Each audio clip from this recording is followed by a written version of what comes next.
pop those drinks. It's time for Sports Around the Bar. Welcome into Sports Around the Bar. A little bit later than usual. Thank you for that, Comcast. But we're glad you guys are here because today we are going to be talking about the 2019 season coming up for the Green Bay Packers.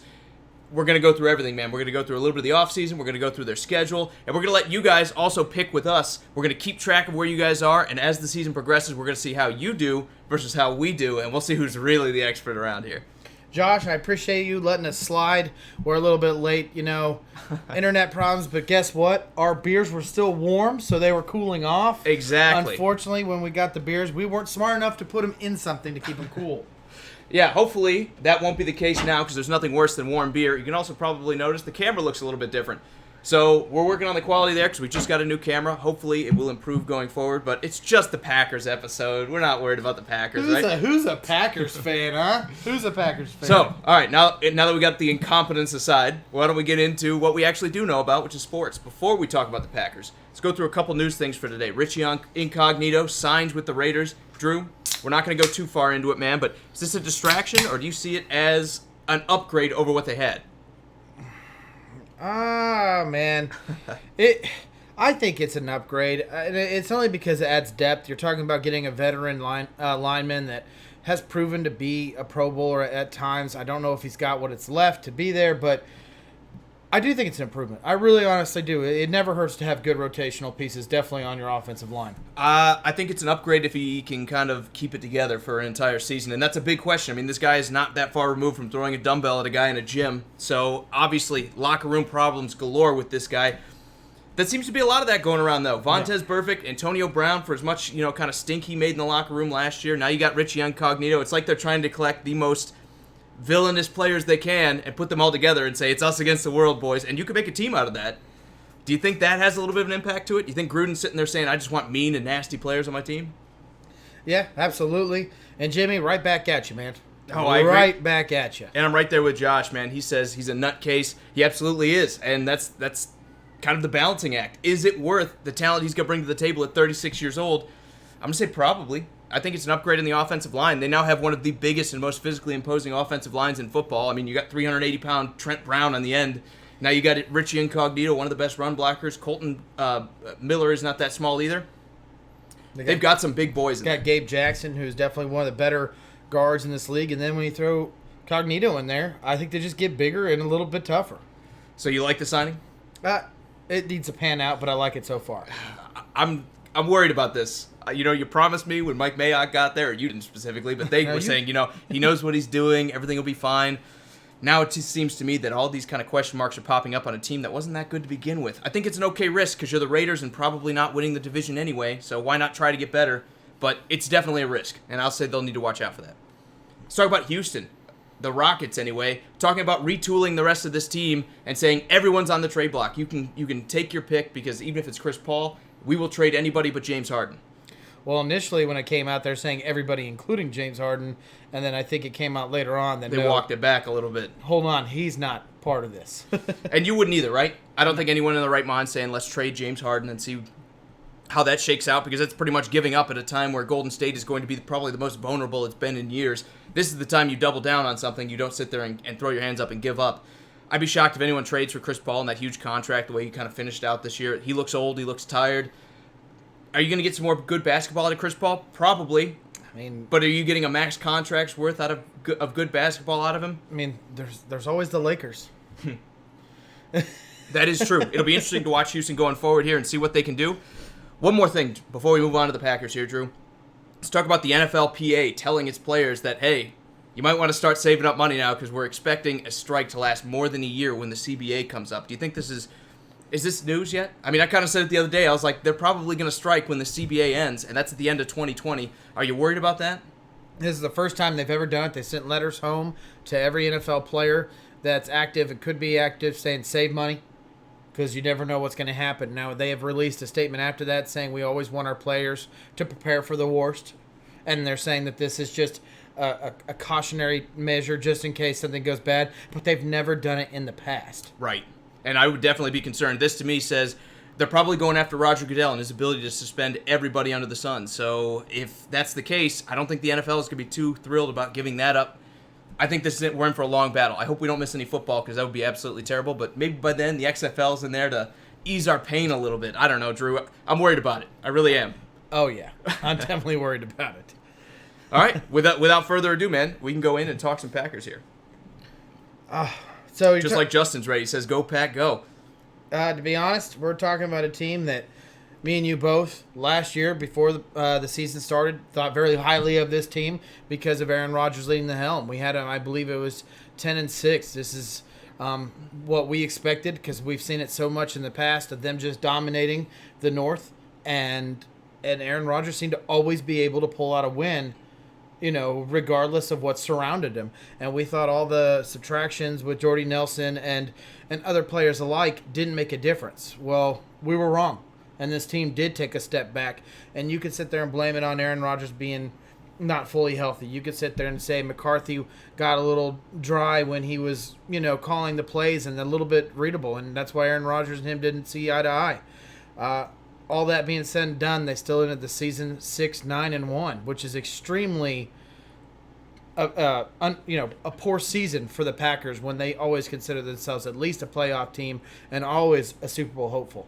Yeah, Justin, I just noticed it's a little bit brighter in here. We're using a different camera today, and I'm still monkeying with the with all the stuff in the settings and everything. Obviously, we look a little bit different. Hopefully, we'll have that smoothed out a little bit for next time. But for now, I think we just got to keep powering through it. I'm with you, Drew. They kind of let us down a little bit. Even after last year, 2 years ago, when Aaron Rodgers had broken his collarbone and was injured, we said, not a big deal, right? He's going to come back. Well, we've seen another year where injuries, even though he played through a lot of kind of injuries and stuff. It started week 1 last year where he hurt his knee. He had to get a bunch of injections to come back in the game. You could tell by that press conference he was gassed out of his mind pretty much. How much health does Aaron Rodgers have left in his career is going to be a big factor in this. I think we probably went a little high. We did. Just by saying, he's going to be there and there's no reason to worry about that. But see, the thing is, you can't, even all this being said, you can't sit there and say that it was Aaron Rodgers. He still threw for over 4,000 yards. 25 touchdowns and 2 interceptions. I mean, this guy had a 62.3% completion rating. I mean, this is all that stuff right there is what you want to see. Usually you want to see the touchdowns a little bit higher than 25. But, to be honest with you, when you look at that, you're going, oh, that team's above 500. And no, they were not.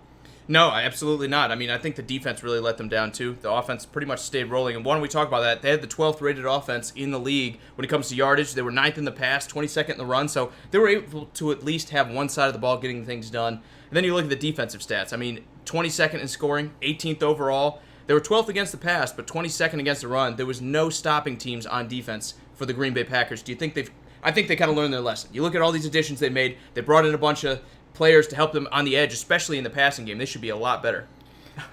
To be honest with you, Justin, man, it didn't look like this until we went live. So yeah, I was gonna say we had a little bit of a color change there. I'm not sure what's going on, but we were already, running behind. So we just said, "Screw it, we're moving forward." And Justin, you're right. He said, we were just so excited to talk about the Packers. We had to get to you guys. Justin says the O-line was dreadful, and our injuries had to have been top 5 in the league. Well, there's no doubt about it. Your offensive line was dreadful. You guys gave up 53 sacks.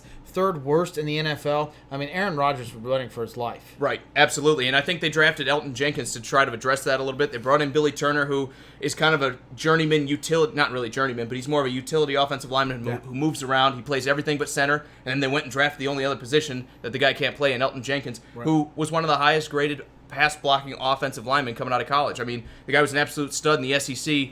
Going up against some of the best interior talent in the nation. So I bet you he's probably going to translate pretty early if the Packers kind of struggle in the offensive line again. Well, let's talk about some of their free agency losses. As they went into the offseason, they had a lot of contracts, a lot of decisions to be made, and they took significant losses. Even though we're not talking about the ads right now, they definitely added in a lot of those places with the draft and free agency. But let's focus on these losses real quick. And the first one that I think is going to be really big is Rashad Breeland. This is their best corner in the sense if he had the most picks on this team, not always necessarily makes him the best, but he was creating turnovers with just 2. One of those was to return back for a touchdown. Now he's gone. He's off to Kansas City. I mean, I know they drafted a little bit of corners in last year's draft and now this year. Right. But, I mean, is that loss significant? I think they're kind of insulated from it. I think they've kind of done a good job of upgrading their secondary the past couple of years. I don't think losing a guy like Breeland, who, even though he had some interceptions, and you're right, it's important to get those turnover-worthy plays, he's not exactly a lockdown corner, Drew. He's not a guy that's known for being particularly effective, but he did it without a pass rush last year, and to me, that is kind of the biggest addition they've made. We'll talk about that in a little bit, but I think as long as he's moving on, as long as you get better play out of Alexander and Josh Jackson, I think they'll be good. I really do. I think they'll be just fine at cornerback. I think they brought in Adrian Amos to help shore up behind them. They drafted Darnell Savage to play with him as well, so they have some pretty good pass coverage guys in the back end of this secondary now. Absolutely. Is there any other loss in the free agency or during this offseason that makes you a little concerned about the replacement of? Randall Cobb, a little bit, simply because they're changing so many pieces over. I know he has not been the same guy he was from a couple years ago, but he had a big game against Chicago. Losing a guy like this that has so much familiarity with Aaron Rodgers and replacing him with guys that have not panned out and not stayed healthy. I mean, Geronimo Allison, I think, is a good receiver. You know Devontae Adams is going to be good, but Allison hasn't stayed healthy. On top of that, you've got guys like Vintez Scalding and Equiminius St. Brown who, let's face it, they didn't live up to expectations last year. Even though they were low-end draft picks, when you're playing with Aaron Rodgers, you usually expect to see more. We need to see a big step forward from those guys with Randall Cobb on his way out now. No doubt about it. Just a couple other losses they took was also Clay Matthews, Jack Ryan, Nick Perry, and Muhammad Wilkerson. Those are the names that really stuck out to me going through this list. I don't know if you have anyone else off of there, but to me, those were significant, and they had to find out to replace them. And when we look at what they did in the free agency this year and in the draft, they did replace some of these people. I mean, they went heavily defensive, and I think one of the first ones that I really like is Sadarius Smith, an outside linebacker coming out of the Baltimore Ravens, knows how to play a really good defense. This guy has a motor that never likes to stop. It's constantly running, and he is going to set the mood and what this defense does, I think, every game and in the locker room. Absolutely. And coming from a defense like the Ravens, I think this is a great addition because you're used to success when you play with the Ravens, right? I mean, you are the guy who carries the load in Baltimore is no matter what, we're going to be good. He's not going to go into a place like the Packers and just stay quiet when the defense is sucking. I think he's be out there calling people out saying, okay, you need to do better. We need to do better because the offense is dropping 34 points a week and we're dropping and we're giving up 40 and we're losing games. Yeah. So I think having a leader like that come in is big. I also like Adrian Amos. You're stealing from the Bears in division. I love this move. Obviously, you're learning a little bit about what they did on defense. It's going to change a little bit because Vic Fangio is gone. Right. But you're still robbing a division rival here. You're still getting a great player who's going to come in and play in the secondary for you. That's not going to be playing against you on that side of the ball. I like that move as well. Well, what's going on, man? He got the Packers going 5-11. Not high on the Packers this year, huh, man? And Justin says our turnovers force should increase with the pressure, which we had none last year. And he said he would not call Wilkerson a loss from last year. He only played like one game. Man, well, he go ahead. No, it's yours. Well, just really quick here, going into this, you were saying that the turnovers should get better. They're actually ranked 19th in turnovers, coming in at 0, tied with a bunch of other teams when it comes to turnover differential. So they actually wound up having 7 interceptions, 8 fumbles, giving up 11 fumbles, and Aaron Rodgers only threw 4 picks. So he only threw 2. As the other 4 was Kaiser. Kaiser, right. Kaiser. So as a team, they threw 4 picks, I should say. So I think you guys have done okay at this point. Yes, you want to be in the positive end, or the negative end, I should say, of the turnover differential. But on the bright side, I mean, I don't feel like they've done too bad. Coming in at flat is not a bad spot to be when your offense clicks the way Green Bay's does. Absolutely. I think the other ones that you got to add into this, you brought up Billy Turner being added in, and then also Preston Smith is another great addition. And let's not all forget their very first pick at number 12 was Rashawn Gary. Not necessarily a very highly thought of pick at the time, but I think he's going to find a nice little home in Green Bay. I think he's the third guy behind the 2 Smiths. I think that's the perfect role for him to develop in the NFL. You got a physical freak who never could make it happen at Michigan with a lot of talent around him. Well, he's got a lot of talent around him now at the outside linebacker position for Green Bay. I want to see him kind of produce. I really do. I look at this signing, and I wasn't crazy about it. I think Rashawn Gary's overrated a little bit. I thought they kind of reached taking him at 12. But when you look at the physicality and what he can do, I think a lot of defensive coordinators are out there saying, I can fix this guy. And I think that's what the Packers said. Yeah, and before we go into your guys' safety talk real quick, I want to talk about Wilkerson. I get it, man. He get to play a lot for you, but there was high hopes for that guy. He was coming out of New York Jets. They're hoping really big things about him. You got to remember, this guy's the centerpiece, the Jets defense a few years back, and the reason why they paid him big money. The Packers were hoping to rejuvenate that career. I get he didn't play a whole lot, but, man, he's still a significant loss because he was part of your guys' defense last year. And he's also the guy that's supposed to shore up the middle. And if you look at the Packers, 22nd against the run, man, that's how you attack them. You need the guy who's going to be able to shore up the middle and force him to those talented outside linebackers that are setting the edge. That's what I'd like to see. I would have liked to see a little bit more on the interior of the defensive line for the Packers, but I think beyond that, you can only address so many needs. I think they did a pretty good job of bringing guys in. I'm not a Rashawn Gary guy, but I'd say they had a very, very good offseason. Right. And let's just go ahead and get into this because you guys are already talking about the safety swap of the Bears and the Packers. Well, Clinton Dix going to the Bears and Amos coming to the Packers. Man, to be honest with you, I think you're looking at two different sides of what a safety does. I think you're looking at a little bit better of a cover and a little bit better of a run stopper in the two. I'd say the run stopper's more and I'd say Amos is a little bit better of a cover, in my opinion. And with Darnell Savage likely to start here, I think Adrian Amos is probably going to play the strong side of things. They may play more of a too-high kind of defense where your safeties both sit back and both play coverage more than anything. Right. Again, I think Adrian Amos is hands down better than Clinton Dix at this point. I like Clinton Dix. He's a mid-range safety. He's maybe a little bit above that, but I think Adrian Amos, you're getting a guy that's a top 5, top 7 safety in the league, at least from the strong perspective.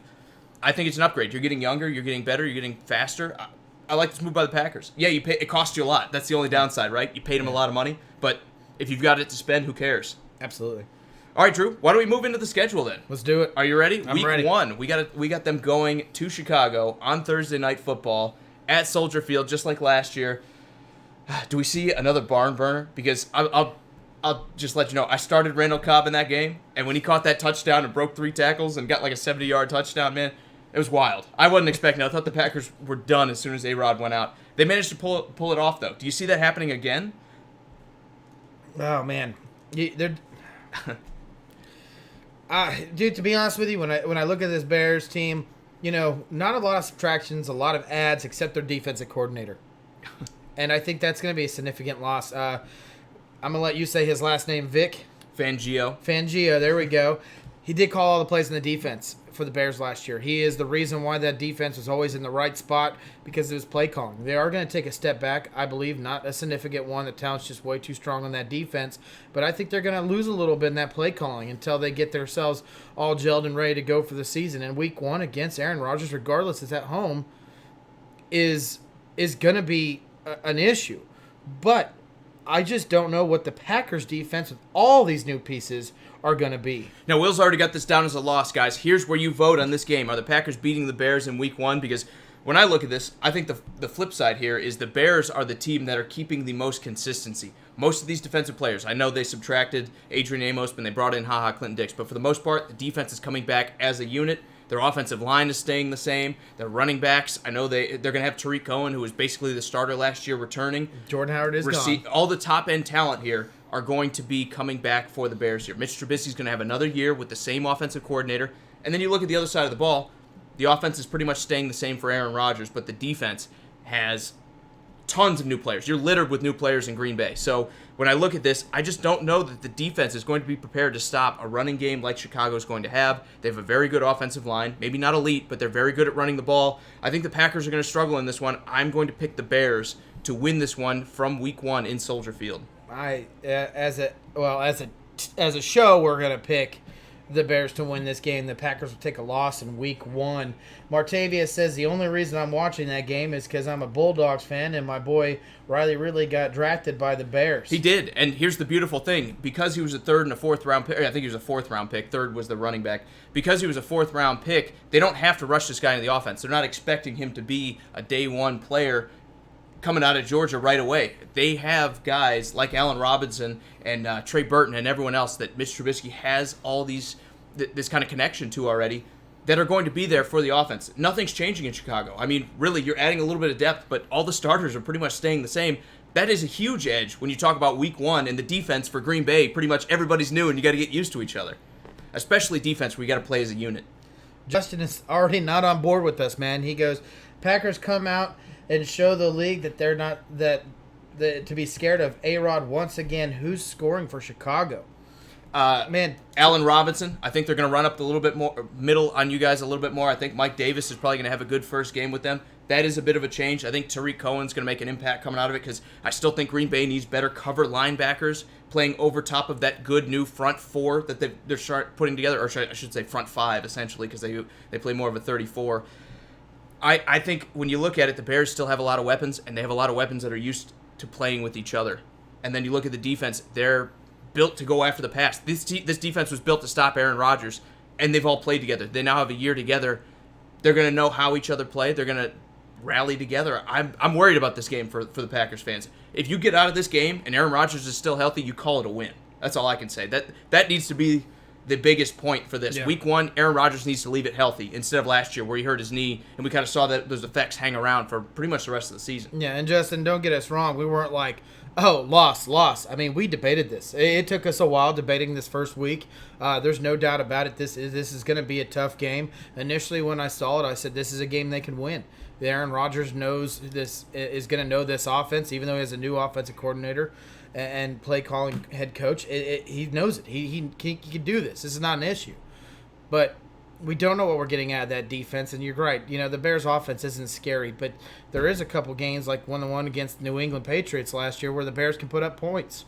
Why can't they do it against a defensive front like the Packers have when they're not used to playing with each other? All right, I see 2 wins and a loss in the comments. So you guys, for your stats, we're saying you're going to call Week 1 a win for them. Just really quick before we move on, Josh says, make Trubisky beat you, and you beat the Bears. Simple as that. The problem is Green Bay is not set up to do that. Green Bay is set up to stop more passing offenses, and I know that's the direction the Bears want to go, but right now they have a very good offensive line, and they're able to run with power. I worry about what's going to happen up the middle, like we saw the Packers struggle with last year. You don't have the linebackers to help out with it. You don't have a bunch of great defensive interior linemen that are going to be making a ton of plays. I think Chicago is going to be able to win this game if they just pound the rock 4 yards at a time right up the gut. And that's no hate on Blake Martinez. He led the team with 144 tackles.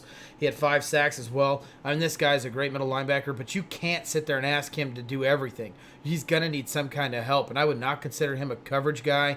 Like you said, they need a little bit more coverage linebacker. Trey Burton might be a guy that's going to be scoring on you guys on this defense. But as a show right now, we had the Bears winning this game. Let's move on to Week 2, where the Vikings come into Green Bay. This is a team where we don't know where they're going to be because are they the same team that they were in 2017 or were they the team they were last year? There's going to be a lot of people picking the Vikings to be a sleeper team because they're expecting, hey, the roster's been pretty close to the same thing it's been since that time, and we've seen them be very, very good. We've seen them be pretty mediocre with Kirk Cousins at the helm. The question to me is, what kind of Kirk Cousins are we going to get on the road in Green Bay Week 2 with an offense that's changing? I mean, they swapped out offensive coordinators at the end of last year. Is Kirk Cousins going to be ready to go pound for pound with a guy like Aaron Rodgers and a much improved defense? I think this game is going to be the first step for the Packers defense starting to gel together. I think Chicago is probably a 10-point loss here. And I know Packers fans, you don't want to hear that, but I think Chicago is the more complete roster when you look at it. You guys have made great strides to get there. Not quite there yet. Well, I think the Vikings together. Right, exactly. I think the Vikings, this is a winnable game. Kirk Cousins is going to struggle against a team that is much improved, that's going to be getting after him. That's been the whole point, right? Get after Kirk Cousins and you make the Vikings bad. Guess what the Packers have said we want to get better at? Getting after the quarterback. They brought in 3 new outside edge rushers that are going to do that. I think this is the game where you start, high-fiving each other because you got 4, 5, 6 quarterback hits. Right, yeah. I think it's a winnable game. I think going to be in Green Bay, and the Vikings are a team that comes in and we don't know what we're going to get. I'm not a huge believer in Kirk Cousins, though I think he's an upgrade from Case Keenum, even though he didn't prove it in the record.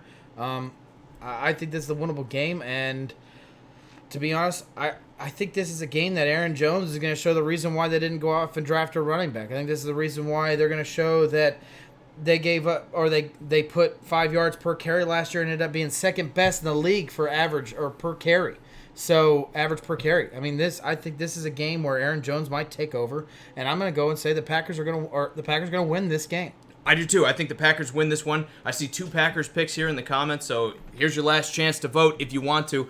I think the Packers, by this point, like we said, they'll be looking to rebound from a loss in Week 1. They'll have 11 days to prepare for it, where the Vikings played on a Sunday instead of a Thursday. It's almost like an extra bye week. I think the Packers are the favorite here to win early in the season against the Minnesota Vikings.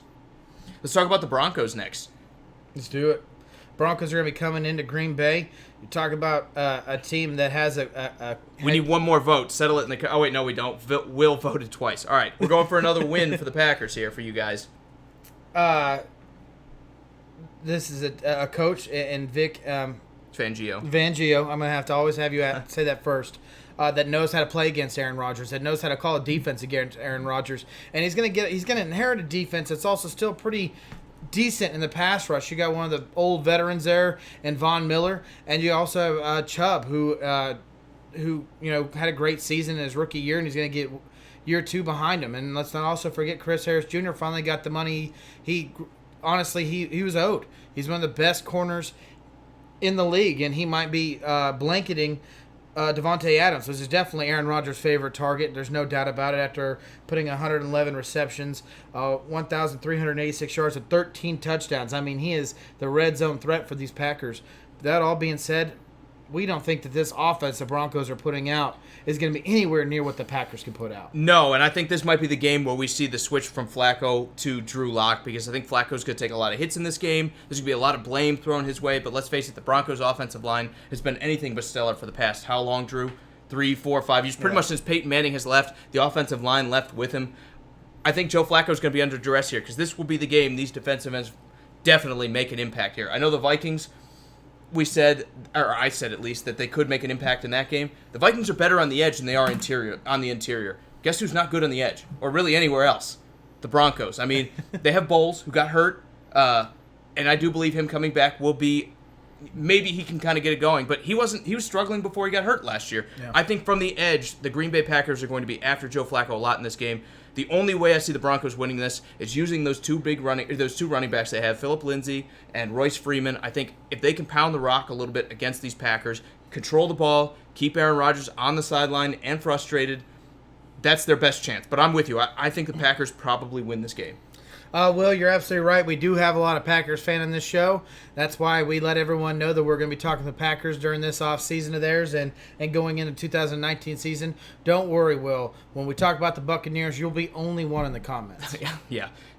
Nobody wants to watch the Buccaneers. Nobody wants to watch. But we did do it randomly. We did. Packers just came up first in our random number generator. So here we are talking about them. Can I beer you? Also, yeah, that would be great. Justin says the Broncos are a mess, but the fact that they have Flacco and Miller, but being at home, the Packers win. I don't think this is a home-away split. I really do believe the Packers will be the better team. Again, the longer this defense plays together, the better they will be. Thank you. Welcome. And I think the Packers, again, are much better set up to beat a team like the Broncos.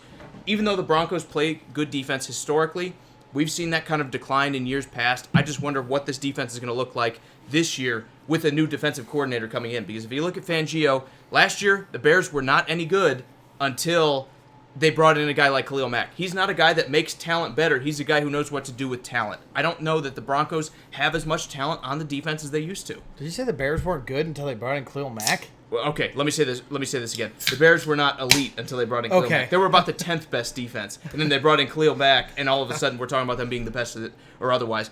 But I don't feel like Vic Fangio makes guys better than they are. I feel like he uses talent to its ability. Did you read Justin's comment? Right there with the Broncos being a mess, yes. Yes, okay. I'm so sorry. I was not paying attention. I was grabbing beers. That being said, as a show, we're saying this is a Packers win for sure. So far to week 3, they are 2-1 as far as the show goes. And the show's got them 3-0. Austin says Packers. I'm seeing a couple other Packer votes. Everybody's all in on the Pack, starting off strong here in the division. Things get tough week 4, though. They do. Eagles coming to town. It's a short week. They get to play a Thursday night game against the Eagles. We're talking about probably one of the most complete teams on paper in the NFL. Justin, beers are not more important than what you have to say, okay? You're number one here. When I look at this team and then you look at the addition of Jordan Howard, this team just got a little bit scared. If you can sit there and say anything on the offense was missing, it was a run game. And I think someone like Jordan Howard, who's still young at the age of 24, coming to this offense, who has a really underrated offensive line, if Carson Wentz can stay healthy, and the additions of Deshaun Jackson, this team is an elite team. And we can get into the defense, and I'll leave you to that. This is a scary game for the Packers, regardless it's in Green Bay. And still, the Eagles are great on the defensive front. They're good at getting after the quarterback. And like you said, Aaron Rodgers was taking too many hits last year.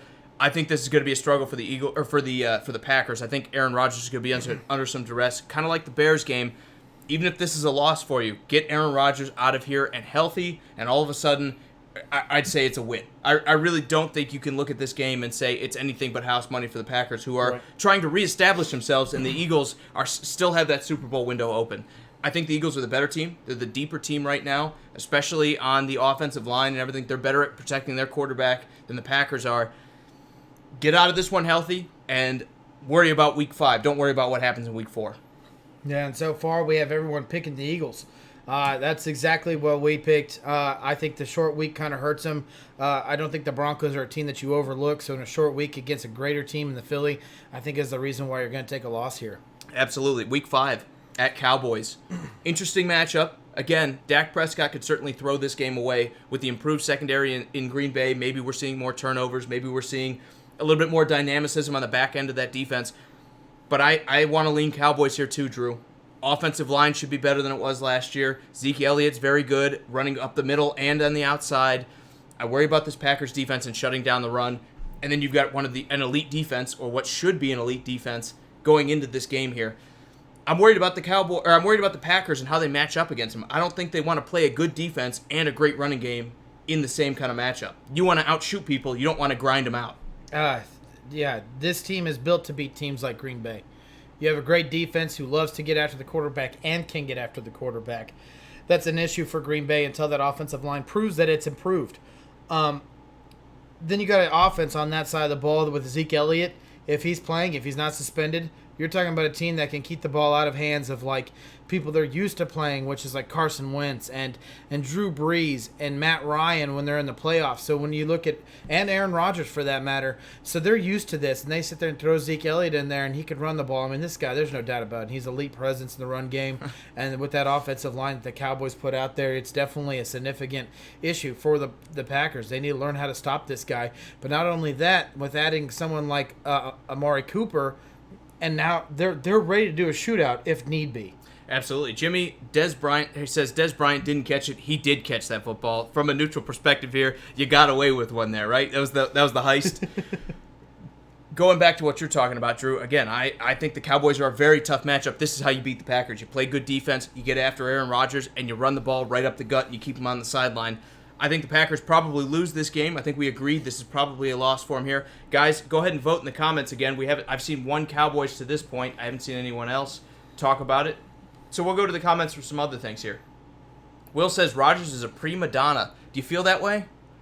I think he's one of the guys that definitely complains too much. I don't like the way he complains for fouls and everything, but Drew Brees does it. Tom Brady does it. Yeah. A lot of good quarterbacks do it. I think Aaron Rodgers may be one of the worst at it. From a opposing fan standpoint. Yeah. I hate playing against Aaron Rodgers because he is going to go for those calls and he's probably going to get them. Yeah. Yeah. So John Elway did it. Absolutely. Unfortunately for, I think, the Packers, I think the Cowboys are beat to beat a team like them. It's keep the ball out of Aaron Rodgers' hands. And right now, Will is the deciding vote here. I see one. Well, no, we got a tie here. Justin says Packers win with Alexander shutting down Cooper. Austin says Dallas wins or they tie. Do you think we see another tie for Green Bay in their future? I hope not. That makes all the math really difficult to do. So difficult, yeah. Like I was getting to, I'm sorry. I think the Cowboys are built to beat a team like the Packers. You keep the ball out of Aaron Rodgers' hands. They take a loss here at Week 5 in Dallas. But luckily for them, they go back to home on a Monday night on Week 6 against the Detroit Lions. Talk about a team that's struggling in their division. Talk about a team that can't find the right side of the win column. Talk about a team that's literally trying to find a new definition for itself. It's trying to be the Packers 0.50, whatever you want to call it. It's like the 16th billion, not Packers, the 16th billion Patriots copy team. And as a fan of one of those copy teams, I can sit there and say it doesn't work. And it's going to be a struggle. And as far as I could tell for the Lions, they're going to be at the bottom of this division. Spoiler alert. I don't really see them winning a whole lot of games. I think it's definitely going to be of a struggle when you look at the Packers who have still recently dominated this team and still deserves to be considered one of the division winners. When it comes to this division, I don't really know if there's a whole lot to debate about in this game, but I see the Packers winning it. No, I agree, and I think the Lions are destined for another 5 or 6 win season where they're going to steal a couple we're not expecting because they brought in guys like Trey Flowers who can make an impact. They brought in, they've drafted tight ends as well, whose name I can't think of. Hawkinson, thank you. I was going to say the big white guy, and just let everyone kind of assume they know who I'm talking about. They know who you're talking about. They've done a good job of bringing a few good players in. And it's not this big white guy. Yeah, all 5'7" of you. Whoa, 5'8". Anyway, going back to this, the Lions have done some things to get a little bit better, but the Packers are still, on paper, the much better team. I know in division everyone says things get chippy, you never know what happened, but the Packers need to win this game. The Packers, if they're going to make the playoffs, if they're going to have any hope of that, you've got to be able to take two of them against the Lions. I think they do, especially at home. Early on, 6 games in, the defense will be fired up. You'll be after Matt Stafford. The weapons there in Detroit probably won't be good enough to keep up with this new, improved secondary for the Packers. Look for this one to get ugly because they've tried to be more of a running team, but I still don't think the Lions have the offensive line to do it. I think the Packers are going to assert themselves up front and win this game. Everyone is going Packers, and then Justin says we always struggle with the Lions. It's their Super Bowl when they're playing us. That is true, and Martavia says Packers easily. Look, on paper, this should be all Packers. Will it be a little bit tighter than it normally is? Sorry, I didn't mean to baptize you there. No, you didn't. It's we're good. We're good. I was going to say, Justin says it's always a struggle. I agree with that 100%. It's because they're in division, and like you said, you never want to lose in division because everyone in their mind is saying as long as we do well and win the division, we're going to the playoffs. It doesn't matter if we have 7 wins. We can go to the playoffs if we do better than everyone else. That's why everybody always shows up for these games. That being said, if you lose this one to the Packers and this Matt Patricia defense that still does not have enough talent around it, it's time to take a hard look in the mirror as a Packers fan, or as a Packers owner, I should say, and a GM, and say, this isn't working. What do we need to do to correct things? Yeah, it needs to be fixed for the Detroit Lions. Let's move on. One thing that I can't move on from here really quick in the comments, Will says, hate to say it, but it's the Packers here. Now who's the hater, Will? Yeah, Will. Always saying I'm a hater, and now he's sitting there saying, Packers got, All right, let's move on and talk about this. Let's talk about the Raiders. Let's do it. Going into Lambeau, Week 7. This is going to be another one of those games that you cannot let slip by you. They should be able to handle it. I know the Raiders have gotten better on the bigger and hopefully better with Incognito on the offensive line. They've got a brand new Josh Jacobs who's probably going to get the lion's share of the carries. Are they going to ground and pound the Packers out of this game? No. This team is not built to do that. Even though they got a better offensive line this year from last year, I don't see it. I don't really fully believe that this team can sit there and just run the ball over and over. I think even if they had the lead, I think they're going to end up throwing the ball. And I know everyone has – not everyone, but there's a lot of experts going out there and saying Derek Carr is going to go back to his MVP caliber type of play that he played a few years back. I don't think it matters. I don't think it matters for the Raiders. I think that defense is still a dumpster fire. I think there's too much to fix on that defensive side of the ball. And if you get in a shootout with Aaron Rodgers, usually Aaron Rodgers is the victor of a shootout. I don't care what his weapons are. Absolutely. And here's your turn to vote, guys. If you want to pick Packers or Raiders, now's your chance to vote for it. When I look at this game, this should absolutely be Packers all the way. It's a trip-up game in that kind of sense that, maybe Derek Carr has an explosive 350-yard game, 3 or 4 touchdowns, but the way I look at this, Drew, this Raiders defense is still atrocious, man. I know they drafted some guys like Cleveland Farrell that are supposed to help out, but come on, dude. I look at this team, they're not going to flip it. They're not flipping the light switch with guys that probably should have been taken later in the draft than they were. Right. And they didn't add a lot of defensive players. They pretty much went all offense in free agency. Right. No, they definitely did. Justin has the Cheeseheads taking another one, so we are going to give the win to the Raiders here. Austin agrees with him. I think they do too. This has to be a Packers win if you want to have any hope for the rest of the season. You can't. When you look at some of these other games, you can't drop one to Oakland, especially at home. Definitely, no doubt about it. This is a win for the Packers. Just like next week when we talk about them going on the road to Kansas City. Should be an easy win, right? Yes, super easy win. Unfortunately for them, they at week 8, they find themselves in Kansas City on a Sunday night. I don't want to sound like a homer. I don't really want to, but I'm telling you right now, Kansas City is only going to be better. And I know they're going to take losses in, like if Hill's playing. I know that they don't have a run game with Hunt being gone, and they were just running off the willpower of Patrick Mahomes. But when you look at their defense, it was one of the worst defenses in the league. And you look at what they did, they completely revised it. I mean, talking about literally from top to bottom. They changed the whole scheme. They brought in tons of different players. Where do you go from the bottom? You can stay at the bottom, but what they do going at the bottom, or what they do staying at the bottom, they went to the AFC Championship game. True. And we're maybe a better first half away from winning it. You're talking about, again, another season for Patrick Mahomes to be there. This is going to be his 3rd year with that offense, with Andy Reid calling all the plays. I think this is a team that if it's running the ball or if it's throwing the ball, this team is going to beat a team like the Packers. Are still trying to understand who they are from a last year's really dismal season, being 6-9-1, to a team in Kansas City that has Super Bowl bound hopes. I think this is a loss for the Packers, and as a show, we agree with it. And Justin says this is going to be a big old WI loss, unless we just destroy the defense they don't have. I think you guys are maybe missing, the key to things.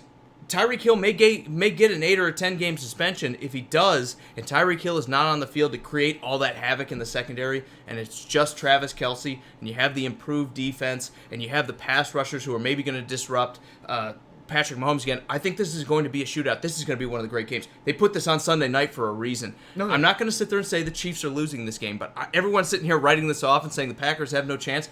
Aaron Rodgers can keep up with a team in a shootout. The question is going to be who has the better defense. I look at this, and on paper, it's the Packers right now, right? Both of these teams have a lot changing on the defensive side. We don't know what it's going to look like. Frank Clark coming in for the Chiefs. You've got all these outside linebackers that we mentioned before. Rashawn Gary, both of the Smiths for the Packers. I get it. This is a bit of more of a coin toss to me, at least. And I have no dog in this hunt. Than I think we've talked about here. We've kind of written off this is just an instant loss going against the Chiefs. I'm gonna go right back to what it is when you're already at the bottom of the defensive scheme or ranking, and you try to change it all up, and you stay the same. It doesn't matter.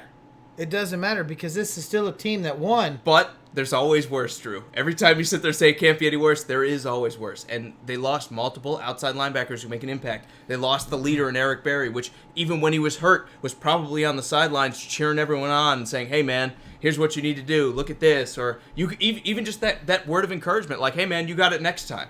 You're losing a veteran in that, too. I'm still picking Chiefs, right? My money's still on the Chiefs. Yeah. I'd say Chiefs by 6 or 7 points here. But when I look at this game, everyone's writing this off as, oh, this will be cake. I don't think so. Especially if Tyreek Hill's not here, this is going to be a big-time throwdown. I'm with Martavius. He says, I got the Chiefs. I think with Tyreek Hill not being there may be a factor, but he thinks Hardman will step up. And Justin says, no way. Mahomes, baby Favre, is insane. I don't see this ending good. I'm there with you, man. I really am. And I'm gonna pencil it down as a loss too. I'm just saying, Packers fans, don't go into it's house money. This is one of those games you go into and you say, if we win, that's awesome. If we don't, if this was in Green Bay, I would be more of a coin toss. But this is in Kansas City, the loudest fans in the NFL. It's gonna be a hard time for the Packers. Fair enough. Let's talk about Week 9 and the Chargers. Again, it's just unfortunate you have to play this AFC West and you have to play so many good teams coming out of there this year and not give them a chance. Exactly. You get the Chargers and Chiefs on the road. How's that? Who wrote this schedule? Someone that does not like the Packers. Exactly.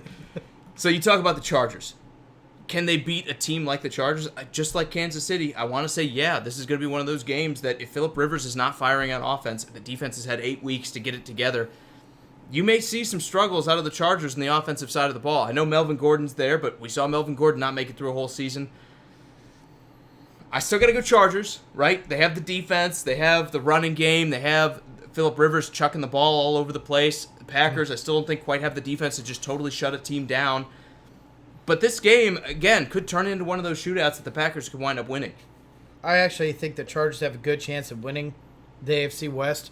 Even over my Chiefs, I think it's a good possibility. It'll go right down to the final couple of weeks of who gets to go as a first seed and who gets to go as a wild card. I think that both of these teams that you guys are facing are both gonna, if you guys made it to the Super Bowl, that you guys could see in the Super Bowl.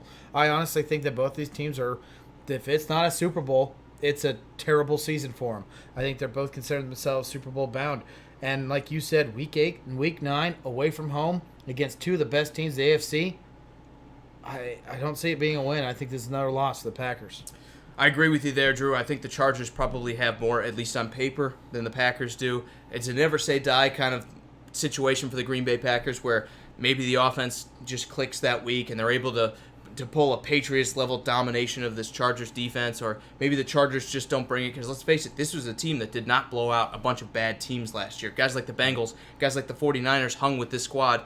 There's some teams that can win any Sunday.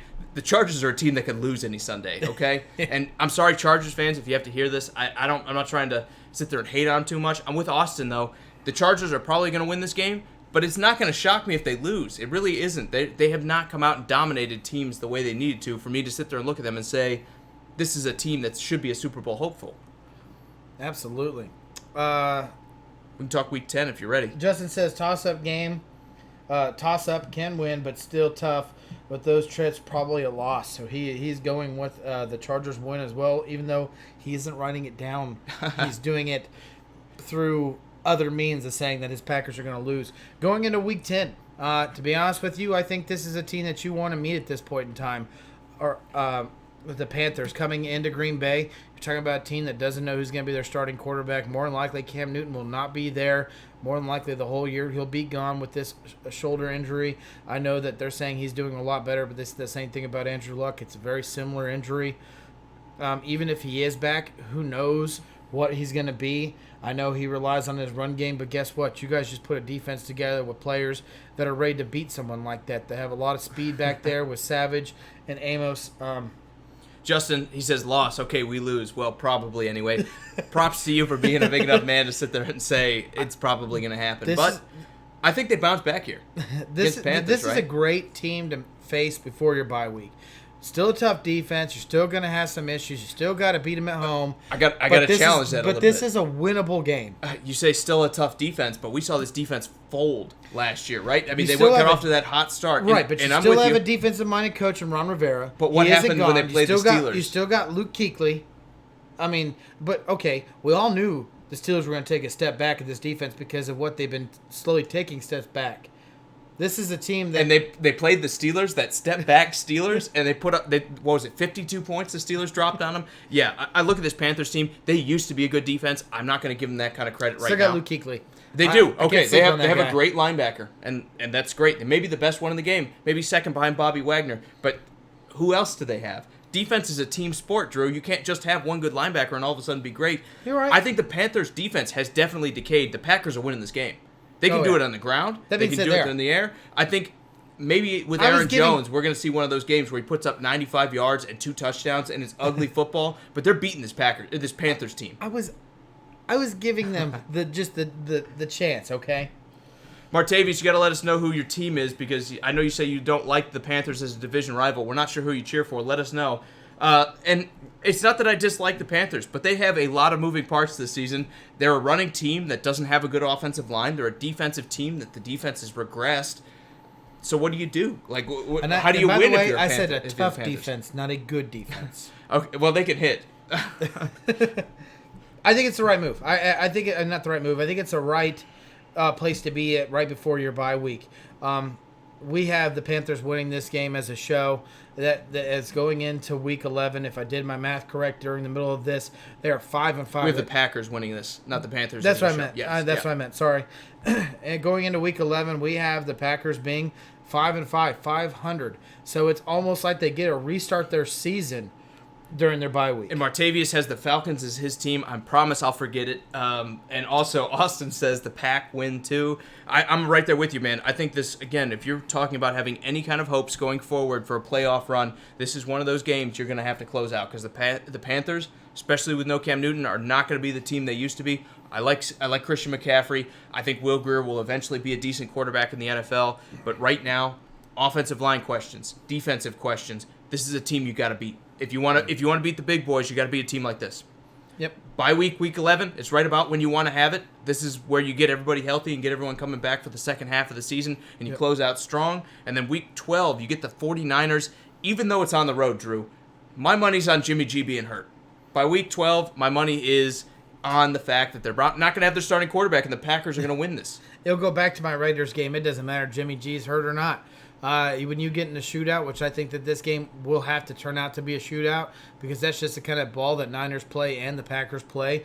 You get in a shootout with Aaron Rodgers, you lose games. I think that's honestly what the significant difference is here. I like Kyle Shanahan and what he's doing for the 49ers. I question a little bit somewhat of their draft. I know that people really like Nick Bosa. I thought they should have gone a different direction. And I've said I think you're smoking crack. I know. But I like Quinnen Williams. I didn't say that specifically. They could have gone that direction too. They're going to have a good edge rush. The question now is going to be what can the Packers do from the edge to defend? Because Nick Bosa, at this point in time, at the 49ers offseason isn't getting after their quarterback and they don't have a double-digit sack leaders and 2 of them, and Nick Bosa and Dee Ford, it's a failure. I agree. Because they put all their money in at getting at a quarterback. Money, draft picks. They've spent everything to get better on this defensive edge. If they can't put a hurting on the Packers from that defensive side of the ball, and the entire defensive line, when you look at what they've spent from draft picks to money from free agents, they need to be better on the defensive front than they have been. I think they will be. The question is going to be what's behind that. I mean, their linebackers have regressed. Gone are the days of Patrick Willis and those great linebackers for the 49ers. And the secondary's not there either. I think the Packers are going to be able to chuck the ball all over the lot. Like I've said before, it's good that the Packers have Aaron Jones, but I think this game is on Aaron Rodgers here. I think Aaron Rodgers is going to go light them up. I know he doesn't like playing Richard Sherman, but I think, again, those days may be gone too. Richard Sherman's older than he was. I think the Packers are going to win this one through the air, and Jimmy G probably isn't there to say much about it. I think the 49ers lose because they have a backup quarterback putting up 19 points instead of the 31 they probably could have scored. I want to get to Justin's comment real quick, but I do have to say something about that. It doesn't matter how much you get to Aaron Rodgers. That offensive line gave up the 3rd worst sacks in the league, but Aaron Rodgers only ended up throwing 2 interceptions. You are all based on that secondary. Would you sit there and say the 49ers secondary is something to be scared about?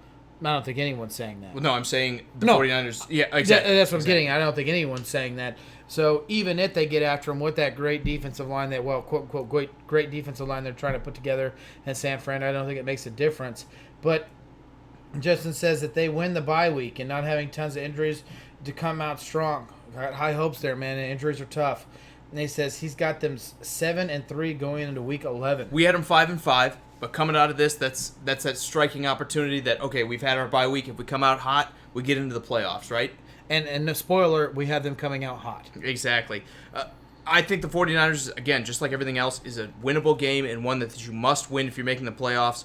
And it's the same way when you go on the road and face the Giants the next week. I mean, the Giants at this point, hopefully the season's over. They've thrown in the white flag and you're able to just beat down Daniel Jones, who's now starting as a quarterback. Hopefully this defense frustrates him a little bit. So that's a win for the Packers is what we have. And so they're 6-5 and going into week 13, they find themselves up in the New York Stadium going against the Giants, a team that, like you said, Daniel Jones could be starting at this point. Would you say should be? Could be. Okay. What would you say should be at this point? I burped. So okay. I'm saying is that if you're Dave Gettleman, it probably should have been. Okay. But could have been. Who knows? Absolutely. I agree with you, man. I think the Giants at this point are probably playing a rookie quarterback, and this turns into, what can we do? Well, hopefully, this is not very much against this newfound Packers secondary and the newfound Packers pass rush. Maybe Saquon Barkley has a big day here, but I think that's acceptable as long as Aaron Rodgers does his thing against what might be, in my opinion, one of the worst one of the worst defenses in the NFL in 2019. I think that the Giants have subtracted a lot. They've lost guys like Landon Collins. Yeah. They've lost guys like Olivier Vernon. Yeah. And they have not done a good job of replacing these guys. I know Jabril Peppers, who's been a perennial disappointment, is in the game too. When I look at this, I think the Packers are 100% on the roll here. I think their offense is going to have one of its best days of the season. They're going to pound the Giants into submission here, and I think this might be one of the blowout games that kind of inspires you to move forward going forward for the end of the season. Justin said the Packers are going to find gold and blow out the Niners by 21. I think you're 1 week a little early. I think this is the blowout game. I think the 49ers can have enough power on their offense. We've seen Kyle Shanahan put whatever quarterback it is into the game and put up tons of points. I think this is the game where you see the Packers blow someone out. We had them winning another game, so at this point in time, they have won 3 games in a row. They're 7-5. And going into Week 14, they have the Redskins coming into Green Bay. I mean, we're talking about what we consider one of the toughest defenses in the league. If they had a good quarterback, which we think they kind of improved in the sense of that Alex Smith is not going to be there, what does the Redskins challenge the Packers at home? If they're healthy, this should be the Redskins. Because what do we say the Packers' weakness is going to be for this season? Defense and running teams. This is exactly what the Redskins are. They have the offensive line to do it. They have the running backs to do it. They have a great defense on top of it that's going to be able to push back a little bit against this Packers offense. But what do we never see the Redskins do? Drew, every year I'm like, man, this team might be scary, and every year they're all hurt by week 5. So when you're playing the Redskins, week 7. When you're playing the Redskins in week 14, I think there's going to be enough injuries on the table for them that the Packers are going to be able to sneak a win here. I really do. I think the Packers are going to be able to beat up on what's left of that secondary. And I think even with that great defensive front they have, one or two of those guys will probably be missing. The Redskins won't be able to stop the Packers in this one. Austin says, Washington surprise win. And Dale, he says, what's up, man? Miss both this. Kind of a bummer. Hey, man. It's always there for the replay if you want it. I know we're a little more red than usual. Again, new camera, and I've got some homework to fix it. But it's always there if you want to watch it. Yeah, absolutely. And we want your opinion because we're going through and getting the community's picks on these picks. You're going to compete with us during the regular season to see who we're picking for these guys. Yeah, absolutely. No surprise here. I've said it many times. The Washington Redskins are my second favorite team. They're my NFC team that I root for. I'm not gonna lie. I as much as I think that this defense is really good, as much as I think that they can get a run game going for the 2019 season for the Washington Redskins, I think if they're below 500 significantly, you're looking at an interim head coach at this point. I think it could be. I'm not saying that's what it is. I have not looked at their schedule. I can't sit there and go, "Oh, this is going to happen by this point in time." But if it is, the Redskins might be a dumpster fire at 14, at week 14. And that being said, I don't think the Packers are. I think the Packers are making the right moves to try to turn this organization around.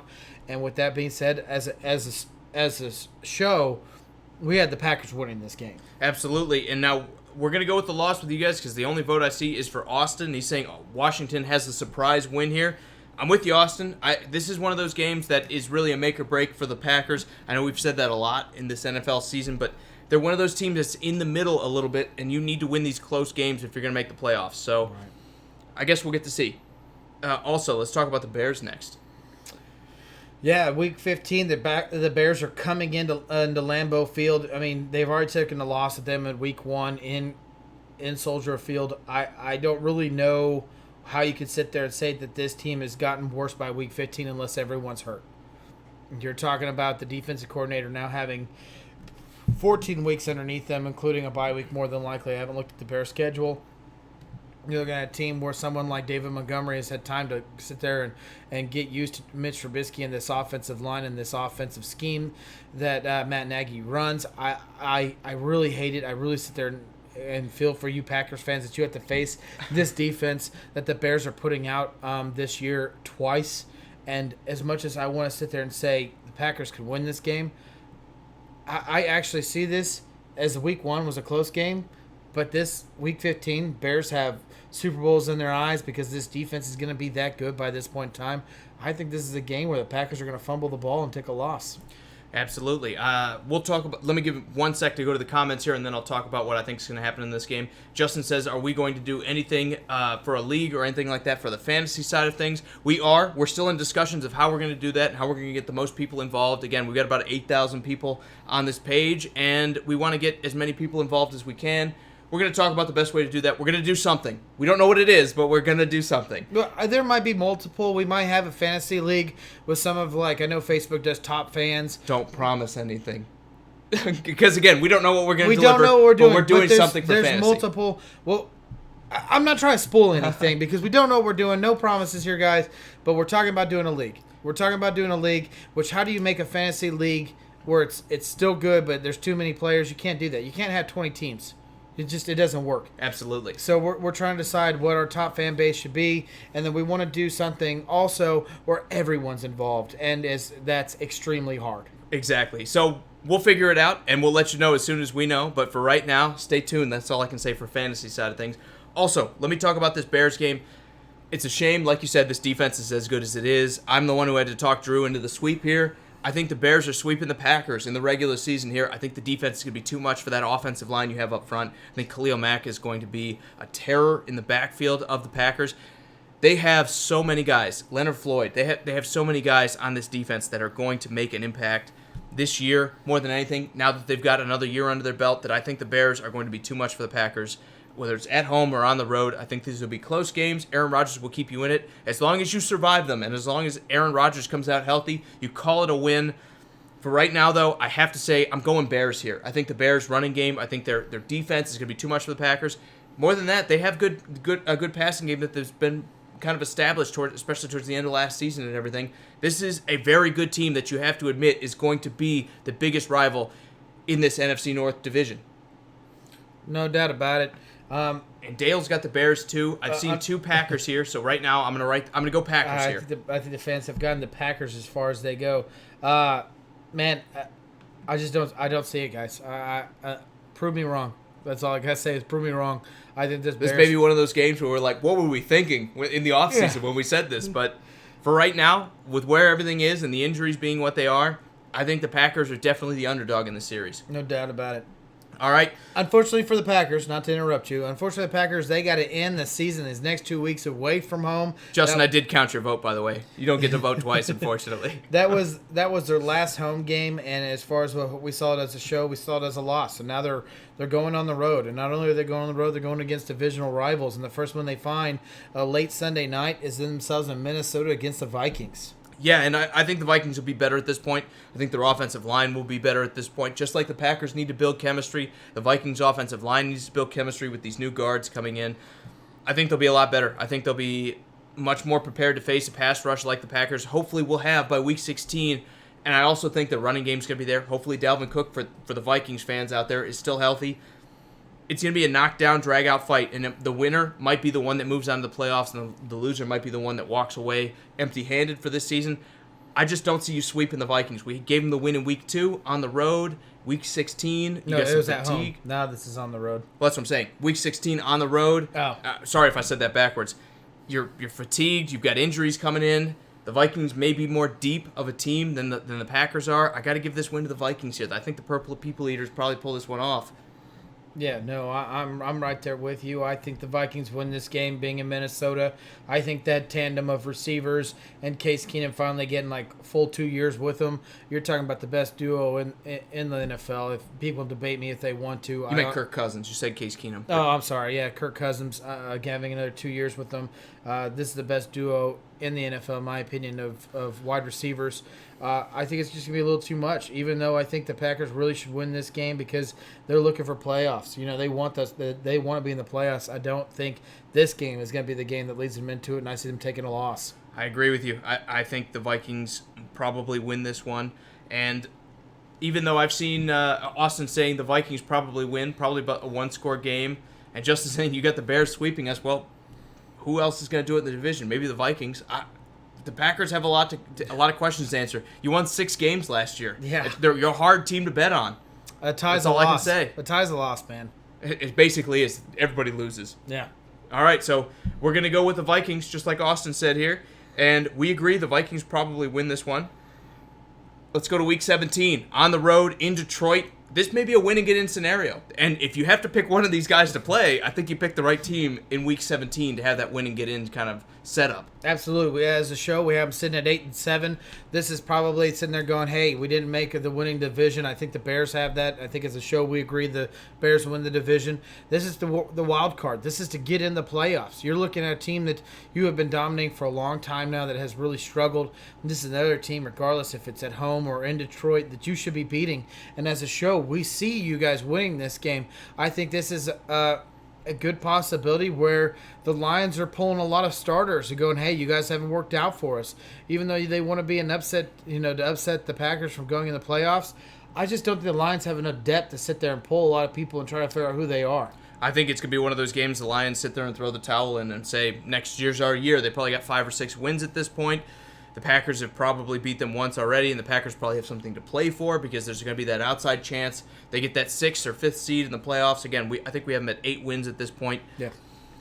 They're going to beat this team. They are. The Lions are going to have nothing to play for except playing spoilers. Maybe we see a bit of an upset where they say we want to keep our division rival out of the playoffs, but more than likely, I think Matt Stafford and company quit on this one, and the Packers win easily. I don't have a lot to say about this game, much beyond what we've already said with Game 1, is the Packers have the better roster.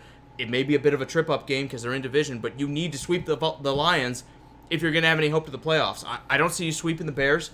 Best case scenario, you split with them. Same thing with the Vikings. I don't see a real sweep there. If you got to sweep somebody if you're going to get into the playoffs. You got to go 4-2 in the division. Absolutely. And I think the Lions are the team that are going to let you do that. Yeah. Or we'll give you the best chance of doing that, I should say. I don't think they do. 3-3. 4-2 or 3-3. Yeah, it seems like you have to get something around there. So that for us, the show in 2019, we had the Packers 9-7. Luckily for them, if everything goes to what we believe could happen in this league, the NFC is a playoff team at 9-7. I think it's definitely feasible. I think you guys can find yourself in a wild card spot.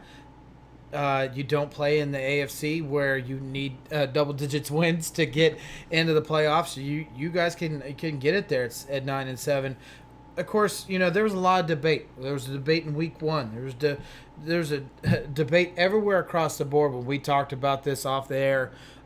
This team easily could be 10-6, and this team could easily be 6-10. But as a show, we had them 9-7. And hopefully for you guys, that works as a wild card playoff bound team.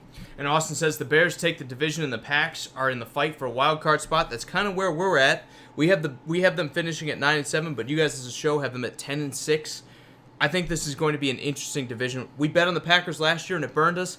Do you see another scenario like that, Drew? Before we go special thanks here. No, I think this team, because of Aaron Rodgers and Aaron Rodgers alone, this team could be a positive 500 team by multiple wins. I'm going to disagree. I'm going to agree they're going to be in the positive and everything, but I disagree because it's all on Aaron Rodgers. I think all of a sudden it's not now all of a sudden not on Aaron Rodgers, and the defense is going to be better. The defense is going to be maybe not the best in the league, but if you're 15th, this is going to be a team that's good enough to get to the playoffs or at least be sniffing around it. I think it's because Aaron Rodgers doesn't have to do it by himself now. We saw that last year, and we saw him put up 6 wins. This defense hopefully adds another 4. And B says the Packs will go 9-7 or 7-9. Could go either way. They have a pretty tough schedule here. I think this is going to be interesting to see. I don't want to call it Aaron Rodgers' swan song because he has some years left, but with his health, this may be the last best chance they have of winning a Super Bowl. I want to see them improve. Justin has the Packers going 11-5. He says he's going to put the league back on notice. And there's a chance. Maybe we see the rebound of the passing game. Maybe Equiminius St. Brown and Vintage Scalding take that step forward, and we see all of a sudden there's 2 to 3 to 4 options in Green Bay that are good. And this defense turns itself around. All the additions pan out. Right, but again, we bet on the Packers last year, Drew, and we look pretty silly, right? Well, 4 games off. We said 10-6. Yeah. They were 6-8-1, 4 wins, 3 losses. I don't know how you qualify that. I want to go 3 losses because it makes it sound better. Yeah, it was a struggle. As much as we like it, and don't like it, the Packers, as we see it, is a 9-7 team. If they don't do it, it's definitely time to maybe make some more changes. We've seen that already. Yep. Yeah. All right. One more thing before we get out of here. We didn't talk about the change in offensive coaching. With Matt LaFleur coming in instead of Mike McCarthy, but I think they'll be just fine. Bees wants you to say those receiver names again. Vintage Scalding and Equiminius St. Brown. I know they have some of the best named wide receivers in the NFL. They just need them to start catching some passes. Receiver number 2. Not to mention Geronimo Allison. Receiver number 2 and receiver number 3. Well, 3 and 4. Hopefully Geronimo Allison's that second guy. And then everyone knows you have Devontae Adams. Look, they got some names, right? And now they need to see those guys live up to those names. So, Drew, let's get out of here, man. Let's do some special thanks, and then I'm going to go see if I can fix whatever is making us red. Well, I'm just always red. Anyways, guys, thank you so much again for all the likes, comments, and shares. We absolutely appreciate it. We definitely appreciate you guys that stuck around this whole entire time, like Josh and Justin and Will and Martavius. You guys are all awesome. Thank you so much, but I'm not leaving anybody out, and Austin. But real quick, the other people is Jimmy and Dale and Bees. You guys are all great. Thank you so much for being out here with us this evening and enjoying us being red and enjoying us talking about the Packers. Well, we did a black and white episode. Now we're doing a red episode, Drew. I've got some homework. I promise, sir. It won't happen again. I'm glad it's you and not me. All right, guys. For Sports Around the Bar, we will be back on Friday to talk about a team that we have not figured out yet because it's all random. We hope to see you there, and we hope to get your opinion because we want this to be as much about what you guys think is going to happen in the 2019 season as much as we think. So for Sports Around the Bar, I'm Jake. This is Drew. We will see you guys next time.